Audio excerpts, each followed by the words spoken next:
Olá, você que nos acompanha aqui pelo Notícias Agrícolas. Eu sou Letícia Guimarães e a gente começa agora mais um boletim. E dessa vez a gente fala de alojamento de pintinhos de corte, o que dá para a gente um balizamento, né, a respeito então da produção de frangos e também para a gente saber como é que vai, né, para que caminho a gente está trilhando por aí. E quem está aqui comigo hoje é o José Paulo Meirelles Cors, que é presidente da APINCO, a Associação Brasileira de Produtores de Pintos de Corte. Seja muito bem-vindo, Zé Paulo. Obrigado, boa tarde a todos, a vocês e a todos que estão nos ouvindo. Zé Paulo, a notícia que a gente tem é que os preços dos pintinhos de corte estão aí batendo recorde, né? Explica um pouquinho mais para a gente a respeito disso. De fato, o preço do pintinho de corte está em patamares assim historicamente bastante elevados, né? E isso se deve a dois fatores, principalmente a redução do número de cabeças produzidas, decorrência da baixa produtividade das matrizes. E também em decorrência da demanda, né? Exportação aí, estamos exportando aí muito bem, batendo recorde de exportação também. Então essa conjuminação aí refletiu num aumento significativo no preço dos pintinhos, viu? Então vamos falar em preços, né? Quando a gente está ali aqui na metade de agosto, vamos falar então de janeiro a julho, né? Que a gente tem esses dados mais consolidados. Média de preço, então, para esse período, né, desses 7 primeiros meses de 2022, quanto que a gente teve de aumento e qual é o preço, então, por cada pintinho de corte? Vamos colocar da seguinte maneira, na média do Brasil, né, hoje aqui em São Paulo, de onde nós estamos falando, hoje o preço do pintinho hoje está em R$ 2,80, R$ 2,70, R$ 2,80 reais. No Paraná hoje também está por... Mas a média Brasil, vamos falar de 2,60. Isso comparado no ano anterior, há um ano atrás, o pintinho estava aí na faixa de R$ 1,80, R$ 1,90. Então, estou falando de um aumento de uns 40%, né, de preço de venda. E esse valor, então, que se chegou, né, entre 2,50 e 2,60 nessa média, é um patamar recorde, segundo esse levantamento da APINCO? Sim, historicamente estamos, mesmo dolarizando, sim, estamos em preços muito altos.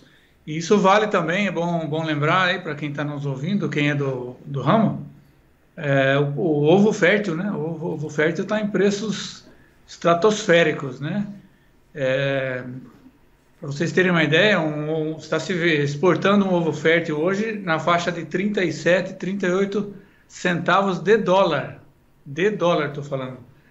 E isso contra um valor histórico na faixa de 24, 25 centavos de dólar.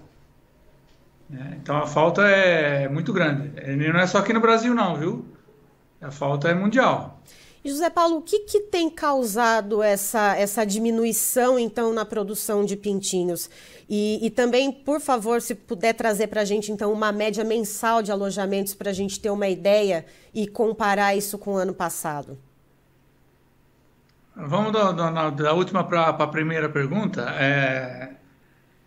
Nos primeiros 7 meses desse... Vamos falar em números redondos, para não... Já é mais fácil a gente guardar, né? Tá. Nós estamos falando que esse ano nós tivemos um alojamento de janeiro a julho de 500, número redondo, 550 milhões de pintos, contra o mesmo período do ano passado, 570. Então nós estamos falando de 20 milhões de pintinhos a menos, o que é muito significativo, por mês, né? Então você está falando aí de um volume muito grande de carne, né? E por que ocorre isso? Porque nós estamos com as matrizes muito menos produtivas do que foram há 3, 4, 5 anos atrás. Por que elas estão menos produtivas? Porque o melhoramento genético está concentrado no resultado do frango. O frango cada vez é mais precoce, cada vez tem uma conversão alimentar mais baixa, ou seja, ele come menos para engordar o mesmo peso. E quando você carrega muito o melhoramento genético no produto final, que é o frango, você vai penalizar a produtividade das matrizes. Essa é a razão principal. Uhum. E em relação à demanda, né? Por mais que a gente tenha esses preços recordes, como a gente tem uma exportação que está indo muito bem, temos muitos casos de gripe aviária, né, no hemisfério norte, então o Brasil anda nadando de braçada aí nas exportações. Consumo interno aqui também anda em bons patamares. A demanda por esses pintinhos, mesmo com esse preço, ela segue boa?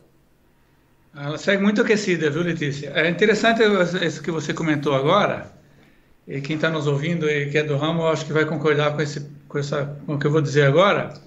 É interessante porque com a situação da influenza na Europa, nos Estados Unidos, no México, e com outras restrições também que existiam, como nós temos uma sanidade nota 100 aqui, né, nós estamos muito bem sanitariamente, nunca tivemos nenhum surto nem de influenza, nem de outras doenças que impedissem a exportação.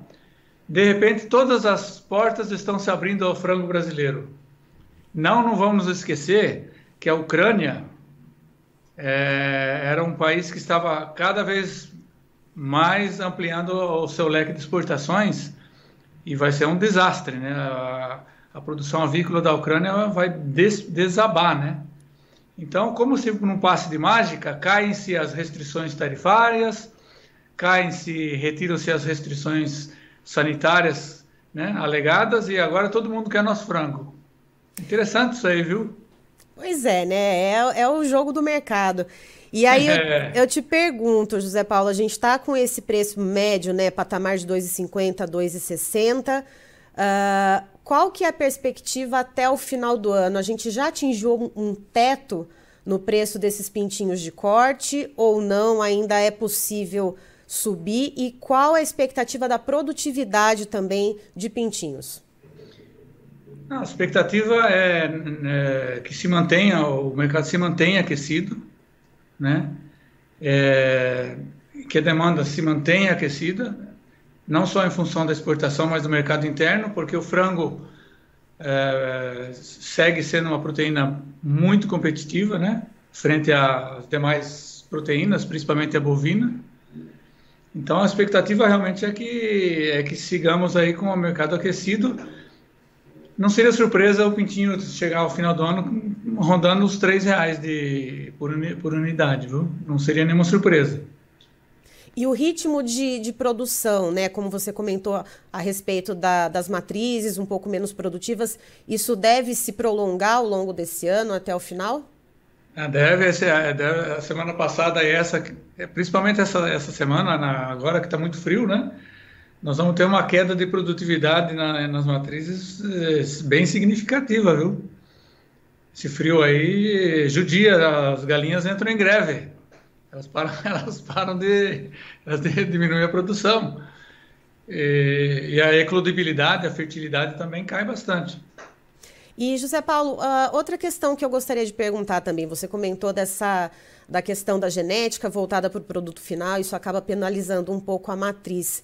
A questão de custos de produção. A gente vê agora um certo arrefecimento no milho, né, com a entrada da safrinha, mas a gente teve um primeiro semestre para quem produz proteína animal, de maneira geral, bem desafiador em relação a custos. Isso, de alguma maneira, também contribuiu para influenciar essa menor produtividade, de repente com uma ração um pouco de menor qualidade ou não? A alimentação dessas matrizes seguiu normal? Olha, Letícia, eu não sou nutricionista, sou médico veterinário, mas não sou nutricionista, né? Mas, assim, a princípio eu diria que não, que a nutrição dessas aves não foi comprometida de forma alguma. Pelo contrário, né? Como as aves estão menos produtivas, as empresas tentam aí lançar mão de formulações de ração que pelo menos segurem ou mantenham ou façam as aves produzir um pouquinho mais do que os estándares, né? Que os padrões. Uhum. Certo. Ok, então, José Paulo, muito obrigada pelas informações. Você é sempre, claro, muito bem-vindo aqui com a gente no Notícias Agrícolas. Obrigado, Letícia, a todos que nos ouvem. E vamos aqui louvar também, né, por final, o belíssimo trabalho que a BPA tem feito na questão das proteínas animais, de frango, de suíno, dos ovos, de se bater palma. Tanto é que o congresso aí do CIAVES foi um verdadeiro sucesso recentemente, né? Com certeza. Muito obrigada. Obrigado. Até logo a todos. Até mais. Estivemos aqui, portanto, com o presidente da APINCO, o José Paulo Meirelles Cors, trazendo, então, informações preciosas para a gente que servem como um termômetro para saber, então, qual vai ser o andamento do mercado do frango. Falando dos pintinhos de corte, segundo ele, o preço de cada pintinho atingiu recorde, segundo, então, os levantamentos da APINCO. A média de preço por cada pintinho chegou a cerca de R$ 2,50, R$ 2,60, isso entre janeiro e julho. E esse valor significa um aumento de cerca de 40% em relação ao mesmo período do ano passado. E esse aumento se deu porque há uma menor produtividade, né, das matrizes, e isso, segundo o José Paulo, é porque se concentra o melhoramento genético no produto final e isso acaba penalizando um pouco as matrizes, e também pela alta demanda, já que a gente está exportando bastante carne de frango, temos vários casos de gripe aviária no hemisfério norte, então, com a sanidade, com a quantidade que o Brasil consegue produzir de carne de frango, se exporta bastante, e também o consumo interno, já que é uma das carnes mais competitivas entre as proteínas animais. E só para se ter ideia, então, de janeiro a julho, uma média de alojamentos por mês, segundo o levantamento da APINCO, foi de 550 milhões de aves, portanto, alojadas por mês. Isso comparando com o mesmo período do ano passado, se a gente pegar a média de janeiro a julho de 2021, quando eram alojadas 570 milhões de aves por mês em média, então a gente tem uma queda de 20 milhões de aves que não foram alojadas durante esses primeiros 7 meses do ano. Então esse déficit acabou ajudando a puxar esses preços e, segundo o José Paulo, não há perspectiva de queda no preço do pintinho de corte, não seria surpresa chegar até o final de 2022 com o pintinho de corte valendo aí em torno de R$ 3,00 por cabeça. Eu encerro por aqui, daqui a pouquinho tem mais informações para você. Notícias Agrícolas, 25 anos, ao lado do produtor rural. Participe das nossas mídias sociais, no Facebook, Notícias Agrícolas, no Instagram, @Notícias Agrícolas e em nosso Twitter, @Noteagri. E para assistir todos os vídeos, se inscreva no YouTube, na Twitch, no Notícias Agrícolas Oficial.